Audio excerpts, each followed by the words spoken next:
Hello दोस्तों, law magistrate में आपका वेलकम है। दोस्तों, कहने का मतलब है कि संविधान में लिखा क्या होता है। जिसका सब्जेक्ट होता है वो तो पढ़ता है, जानता है कि संविधान में क्या लिखा होता है, ठीक है। लेकिन जितने भी भारत के नागरिक है, किसी को पता नहीं है कि संविधान से क्या होता है, ठीक है। संविधान क्यों होना चाहिए, संविधान में क्या क्या मेंशन किया गया है, उल्लेख किया गया है दोस्तों। तो वही बताने वाला हूँ, संविधान में बेसिकली लिखा क्या होता है। बेसिक बेसिक से बेसिक चीज़ बताऊंगा, ठीक है, आईएएस की पॉइंट ऑफ व्यू से, ठीक है। तो दोस्तों, संविधान में लिखा क्या होता है, पहला प्रश्न है हमारा। प्रश्न, सरकार के विभिन्न अंगों की शक्तियों का उल्लेख है।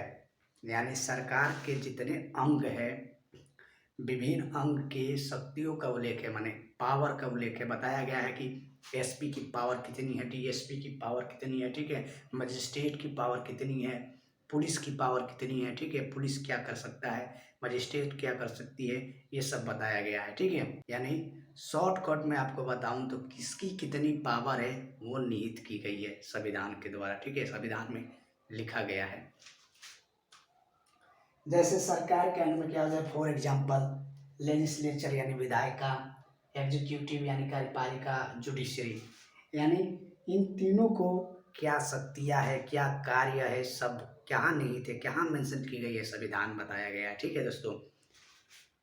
नंबर दूसरा पॉइंट क्या है, सरकार के अंगों के शक्तियों पर प्रतिबंध का उल्लेख है। कहने का मतलब है दोस्तों, सरकार के शक्तियों पे प्रतिबंध का उल्लेख है। मतलब कि कितनी पावर तक, मतलब पीएम की कितनी पावर है, ठीक है। उससे ज़्यादा राष्ट्रपति की कितनी पावर है, ठीक है। उनके पावर पर कैसे प्रतिबंध लगाया गया है। अब एक आपको चीज़ बताऊंगा, बहुत लॉजिक।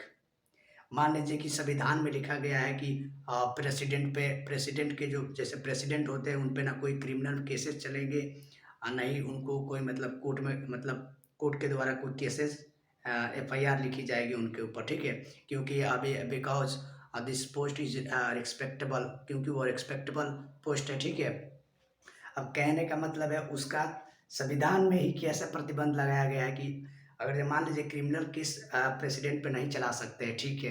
लेकिन जब प्रेसिडेंट क्या होंगे, जब क्या हो जाएंगे, रिटायर हो जाएंगे, ठीक है, अपने पद से रिजाइन दे देंगे या उनको इम्पीचमेंट करके हटा दिया जाएगा, तब उनकी जब शक्ति समाप्त हो जाएगी तब उन पर क्या होगा, क्रिमिनल केस चलाया जाएगा। यह संविधान में सब बताया गया है कि किसकी कितनी पावर है। पावर से हटने के बाद आपको क्या क्रिमिनल केस चलाएगा। तो कहने का मतलब है शक्तियों पर प्रतिबंध लगा दिया गया है, ठीक है।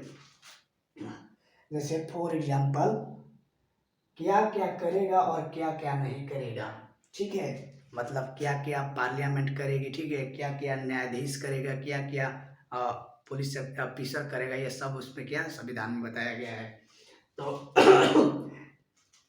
क्या कहने का मतलब है दोस्तों, क्या न्यायाधीश न्याय का निर्माण करेगा, नहीं करेगा, क्योंकि न्याय का निर्माण करने की अधिकार, राइट किसके पास है, पार्लियामेंट के पास है। पार्लियामेंट विधि बनाती है, ठीक है। और क्या न्यायाधीश क्या करते हैं, क्या करते हैं, रूल और लॉ को मेंटेन करते हैं, ठीक है। प्रोटेक्ट करते हैं, सिक्योरिटी करते हैं, माने बचाव करते हैं, ठीक है। क्या करते हैं, क्रियान्वित करने के लिए उनको रखा गया है, ठीक है। तो उम्मीद करता हूँ कि वीडियो अच्छी लगी हुई तो लाइक करें, भाई को सपोर्ट करें। Thank you my all viewers of love.